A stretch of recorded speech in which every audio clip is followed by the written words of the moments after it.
My name is Shashank and welcome to my channel Decode My Code. And here today we will try to decode one of the most common topic which is asked in the Java interview, garbage collection. If you like this video, please like and subscribe to my channel. Hope you like this video. So let's jump into the topic now. Garbage collection. So before we start, what is it? Let's do why garbage collection is required. So first thing is garbage collection is one of the finest achievement of Java, which allows developer to create new object without worrying memory management, allocation or delegation. So the problem before Java was you developer has to take care of all the objects construction as well as this restriction. Second, Java collection runs as a daemon thread and are stop the work even because all the application threads are stopped until the operation completes. I'll explain what is the meaning of stop the word, but thing is when you are running any program, it is garbage collection runs as a parallel thread. We call it daemon thread, which does not do anything and keeps running on the background, and it makes sure whenever your garbage collection is running, it stops all other threads so that it in the memory properly. Third point is it can be called explicitly, but it is unpredictable whether GC will run or not. Java also provides a method to call it explicitly, but behind the scene, as I said, it runs as a daemon process. So when it will be triggered, when it will be scheduled, it is not known. The last point is through Java provides many of the type of garbage collection, but many of application it does not matter. Application performs a specification presence of with the pause of modest safety. So the point is Java has a number of type of garbage collection. This video we will definitely go through all of them.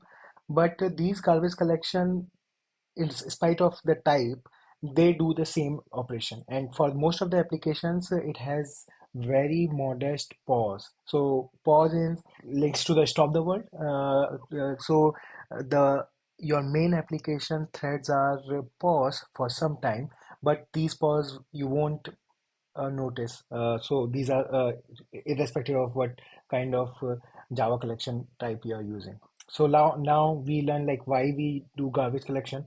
Let's jump into the another curve. What actions GC perform? So how the memory is managed in Java.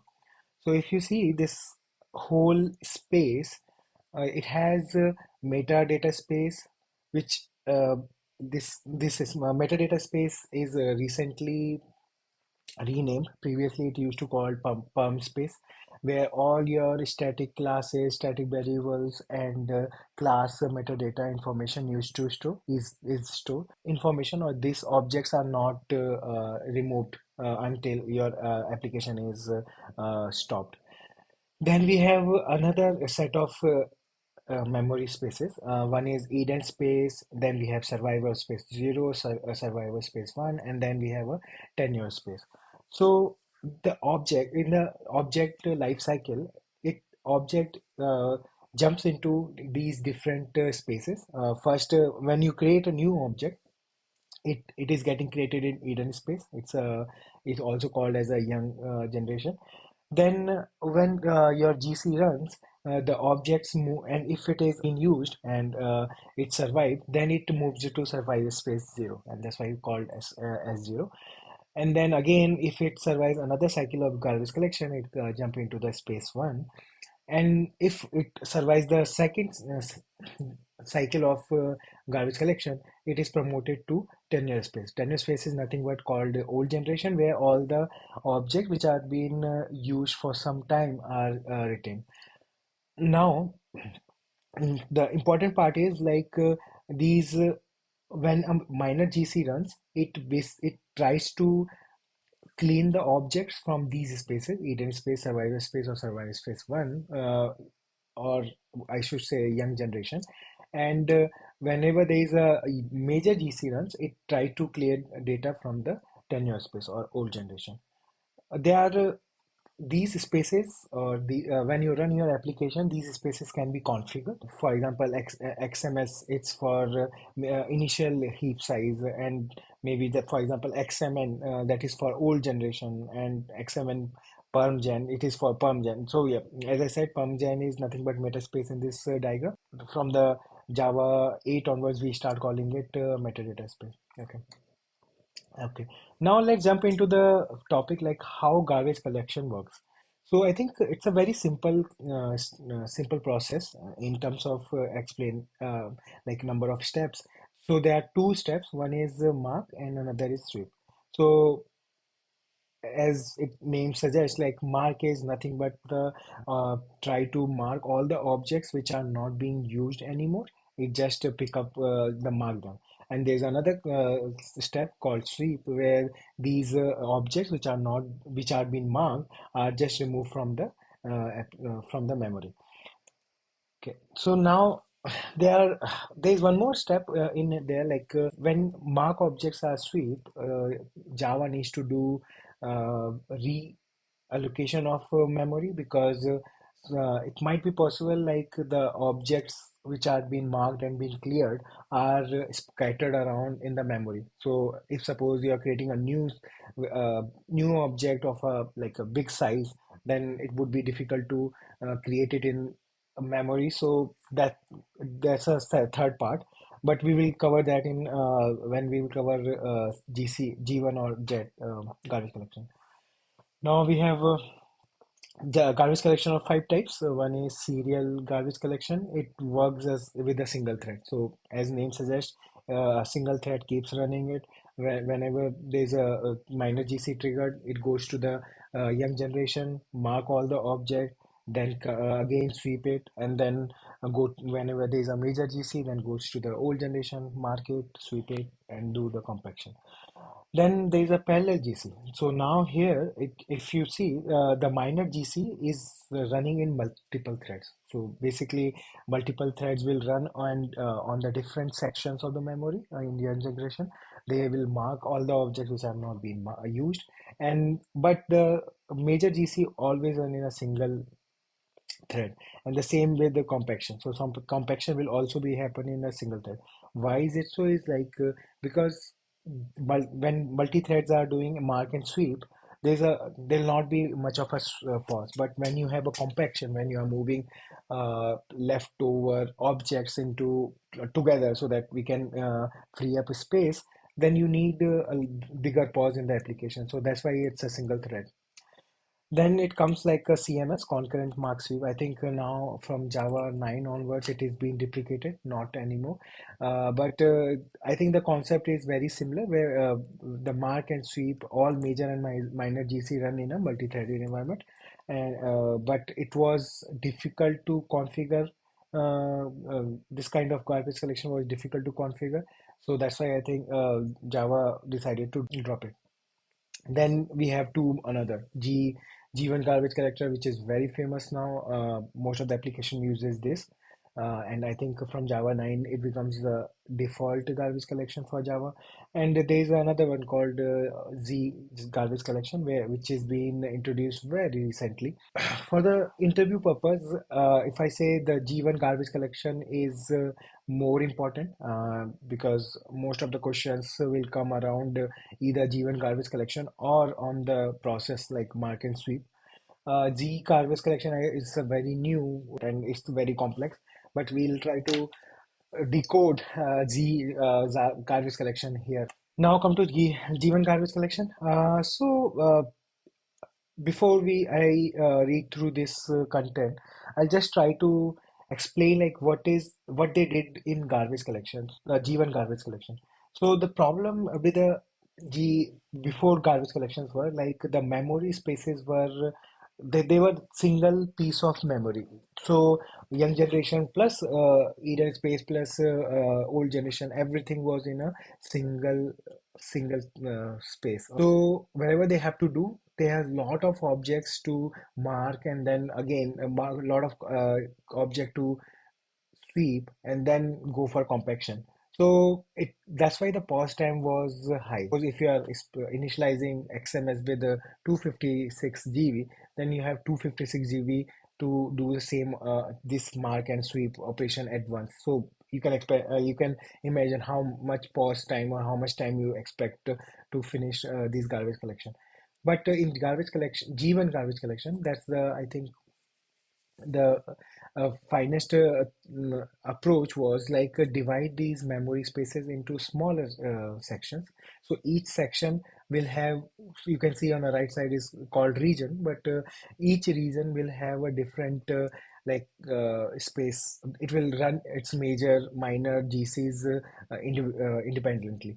So let's say, so G1 garbage collection partitions heap into set of equal sized we called it region and range of virtual memory.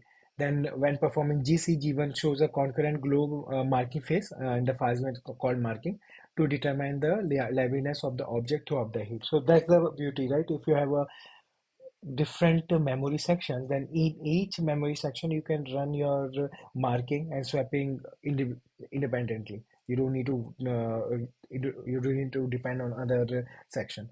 And then once a marking is done, then you go with the marking phase is complete. G1 knows which regions are mostly empty. It collects these regions first and then usually yield a significant amount of free space, that is sweeping. That's why this method garbage collection is called garbage first. So in the swapping part as well, G1 garbage collection will give a priority to the region where it marked more objects. So mark more object implies like it gonna free up more space. So swapping will be done on those sections or those regions before other. So and that's why called garbage collection.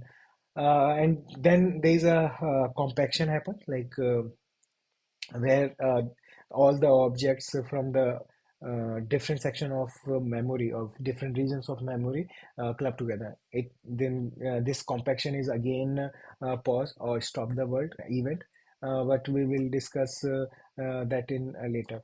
And that is from if you are a intermediate experienced developer with like 4 years to 6 years, I think this G1 garbage collection makes more is more important because most of the interview question around ask around on G1 garbage collection only. And I think the most common question asked is like why G1 garbage collection is used. What is the advantage we get on G1 garbage collection compared to its previous owners. Now let's talk about G garbage collection, which is introduced in Java 15.